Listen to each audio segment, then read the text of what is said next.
Welcome to the State of Dissidents podcast. I am your radical libertarian commentator, BC, and today we're going to be talking about the Chauvin trial. Now, this is a controversial topic in our country for many reasons. It's very nuanced. There's multiple reasons why I would like to discuss it. First, I want to start by saying I apologize for the inconsistency in my content creation. Um, I thoroughly enjoy creating content and furthering the dialogue of my libertarian philosophy and applying it to certain nuances in today's culture. But I also have a full-time job and I'm a father. I'm a single father. So, finding time can be difficult. Now, I mean, I could come up with a million excuses, but I need to be more disciplined, and I am trying thoroughly to set up a way and a schedule to where I can create consistent content for everybody to enjoy and engage in the dialogue. That being said, this topic has been on my mind quite a bit because it's talked about quite a bit in the mainstream news, and that is one of, if not the most important structures in our society that is affecting our the culture war and the way people are being elected, the way our country has become polarized is in good portion due to our corporate news media, and it's no exception in the case of Derrek Chauvin and the murder of George Floyd. Well, this is what is being portrayed, is that he was murdered. Now, there's a lot of nuance to this conversation, but if you only look in the corporate news, it's going to be very difficult to get these nuances.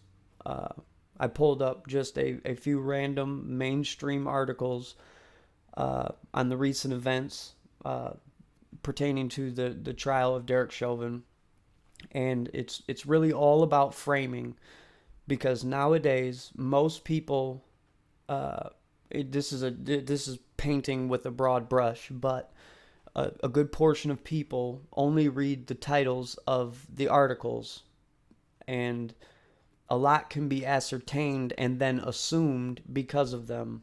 So I just wanted to bring up a couple to show the way that the corporate news is siding with the prosecution, and why that makes a difference, and why that matters, and why it's so important to keep these open avenues of dialogue open.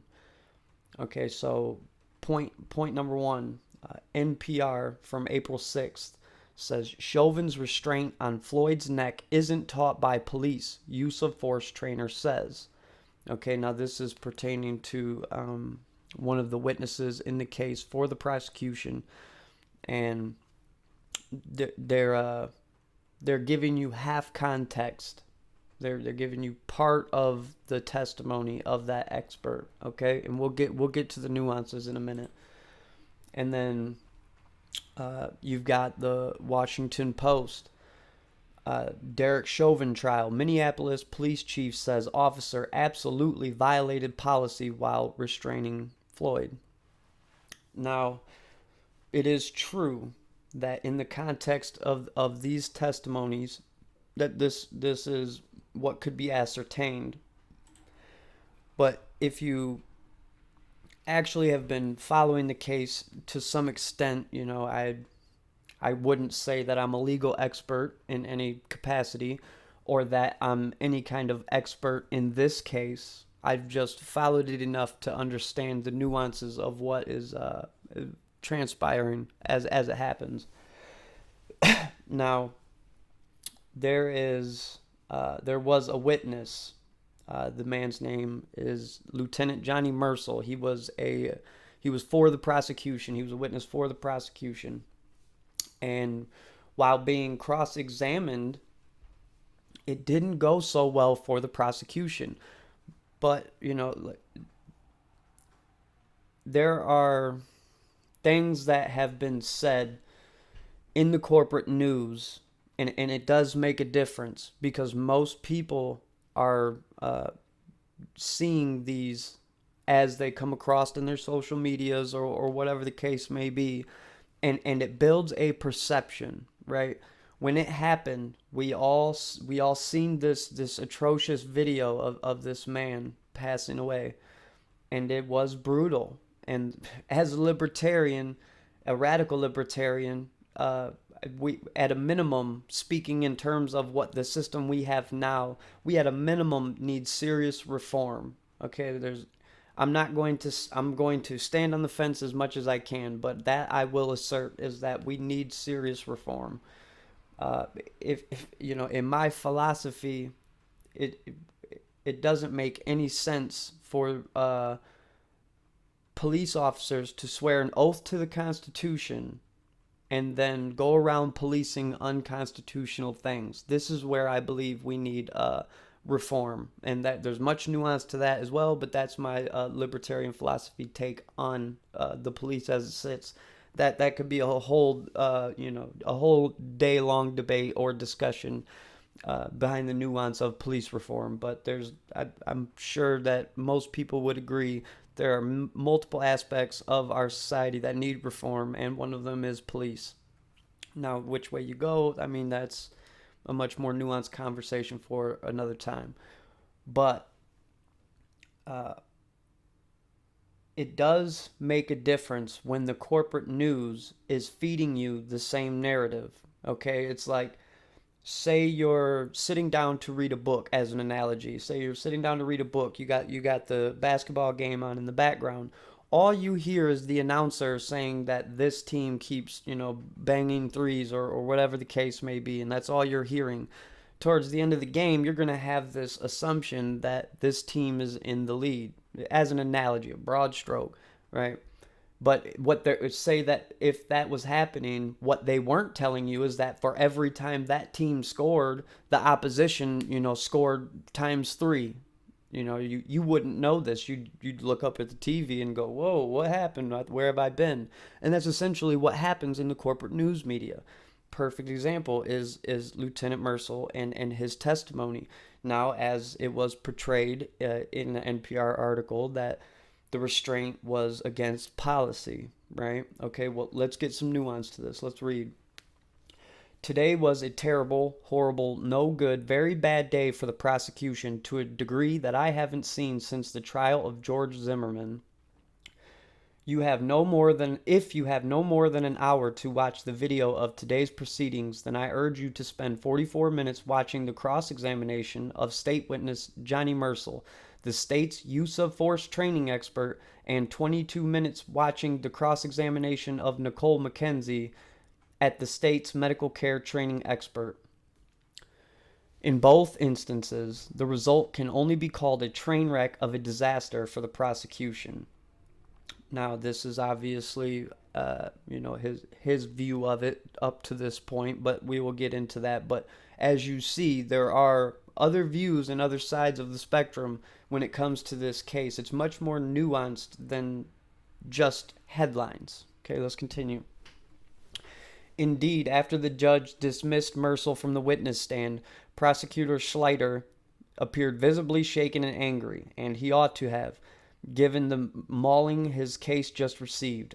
At one point, Mercil testified that he himself had personally kept a suspect physically restrained until EMS had arrived on the scene, behavior which the state has been arguing for over a week was misconduct on the part of Chauvin. Now, when the immediate narrative was set, and most people, without any nuance to how the police are trained and what they're relegated to do, were all told that this was misconduct because he kneeled on his neck for 9+ minutes.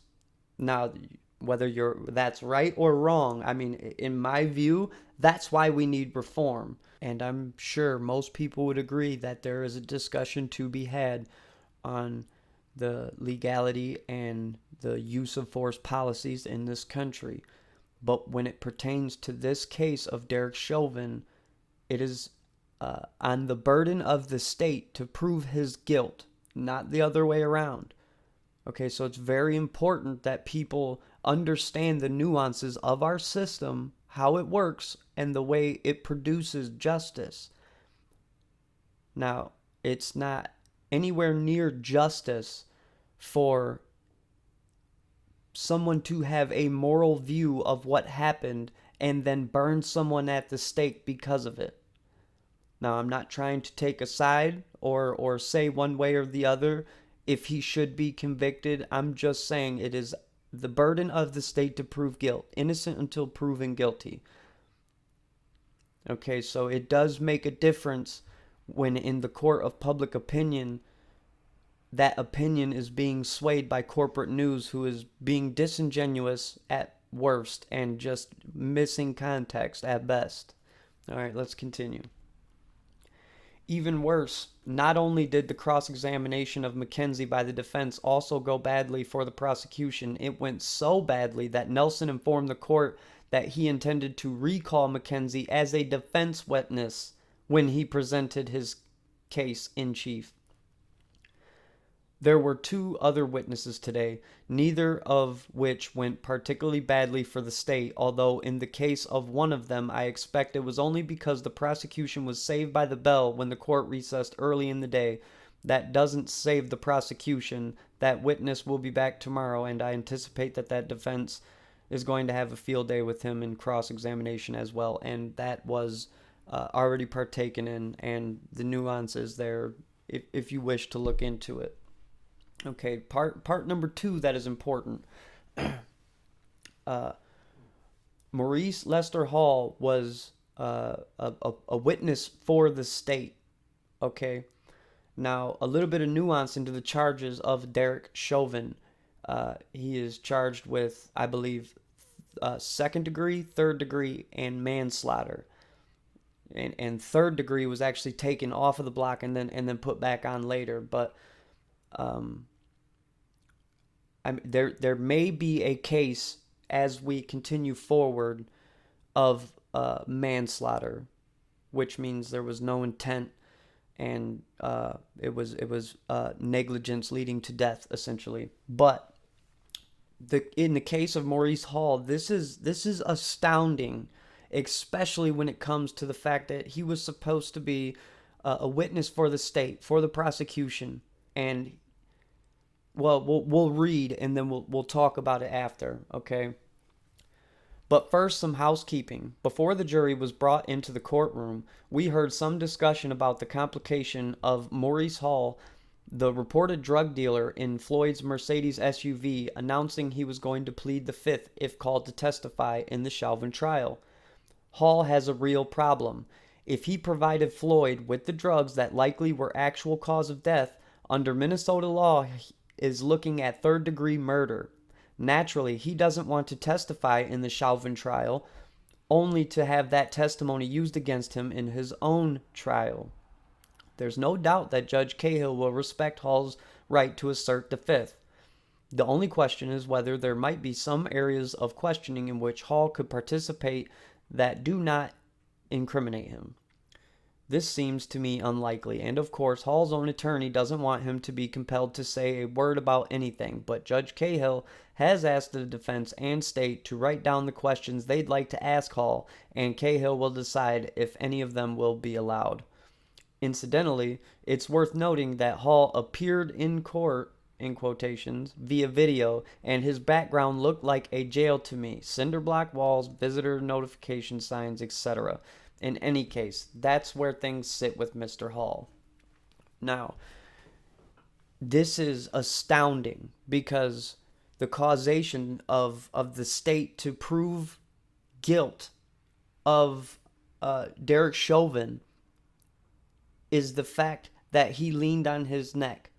This is the narrative. Now, not only has the use of force expert for the state came out and said that he has done it before himself and that it was indeed taught by the police, whether there were nuances to rolling him over at the end or whatever the case may be. This was trained by the state. Okay, so that's one reasonable doubt right there. Okay, and he had lethal dose. I think it was 3.5 times the lethal dose of fentanyl.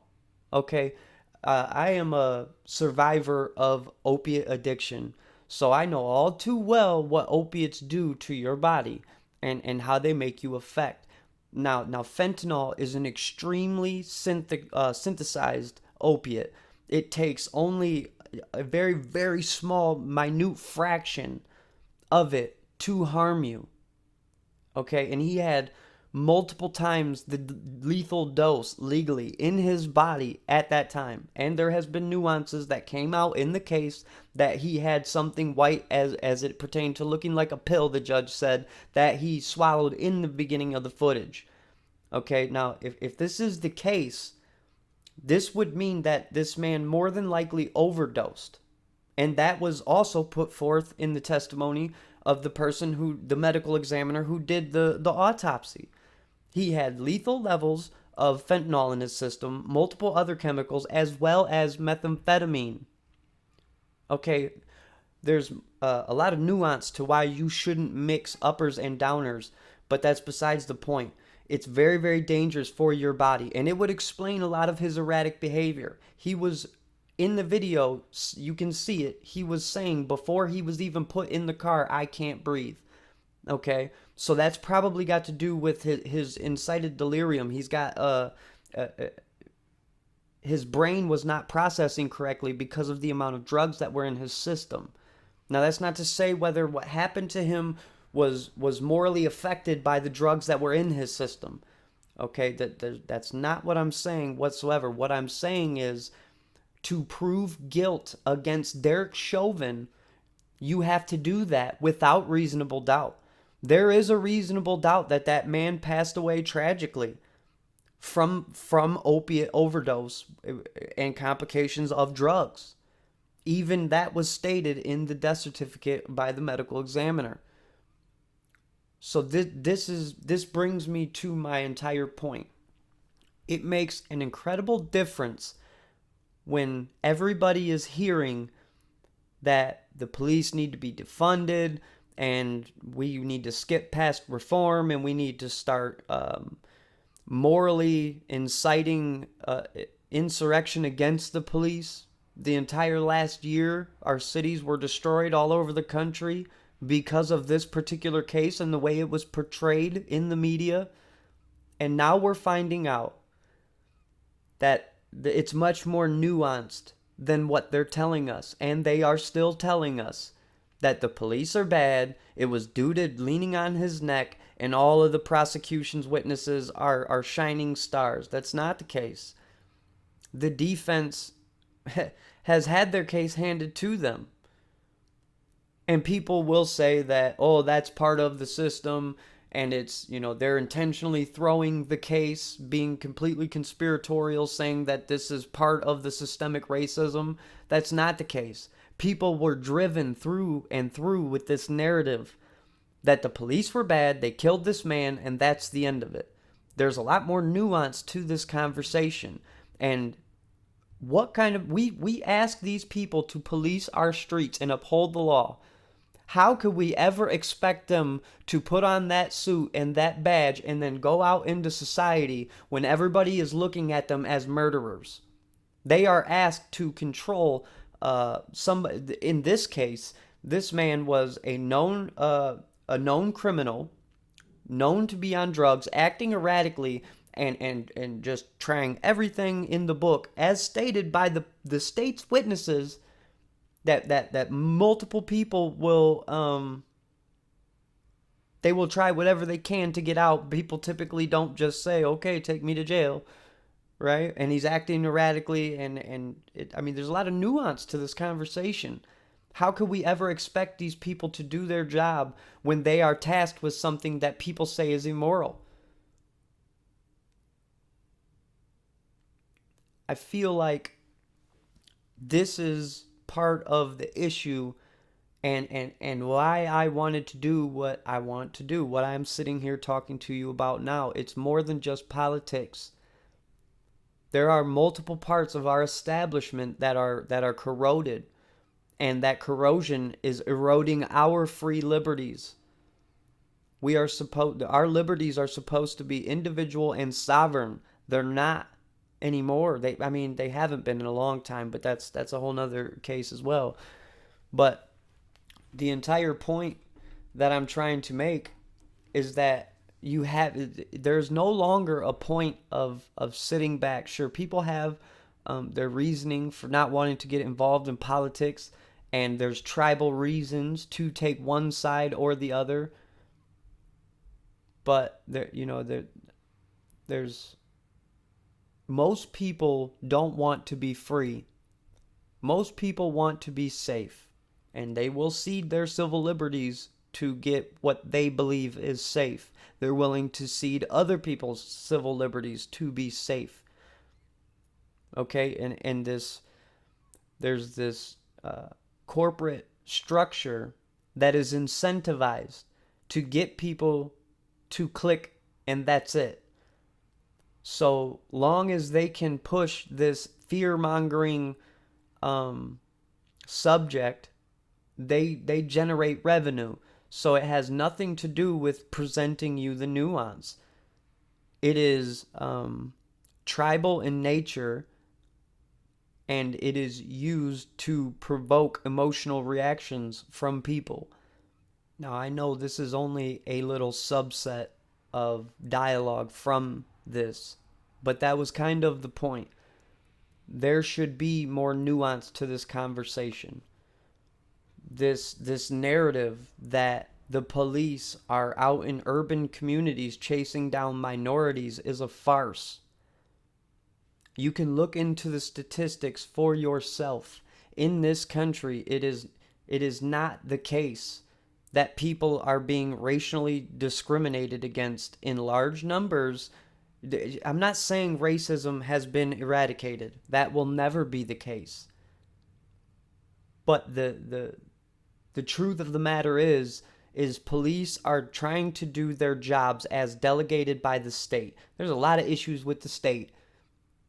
As a radical libertarian, I think we need to roll back the state immediately and as fast as possible.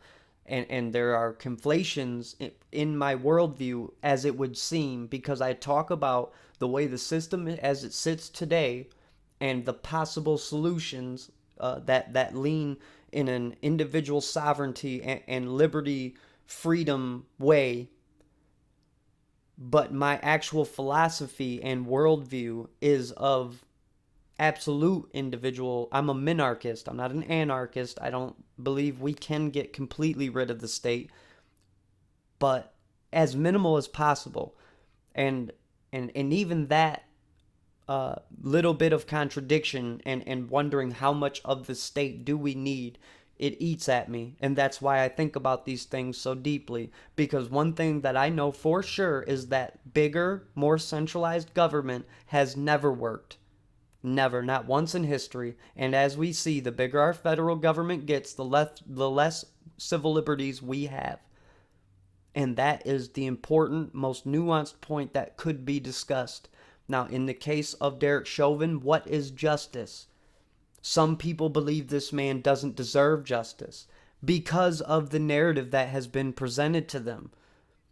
This man did not, in my opinion,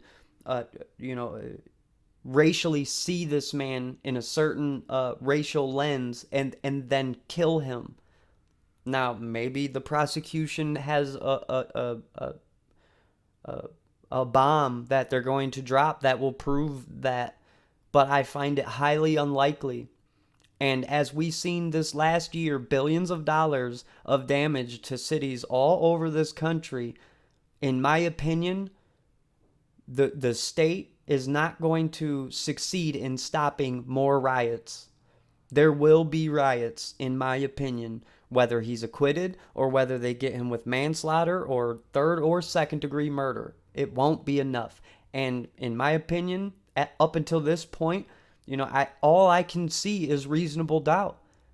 The man was full of drugs at a lethal level. That alone should show you that there is reasonable doubt that he didn't die from that. And we've seen that the use of force expert for the state has contradicted the state's entire argument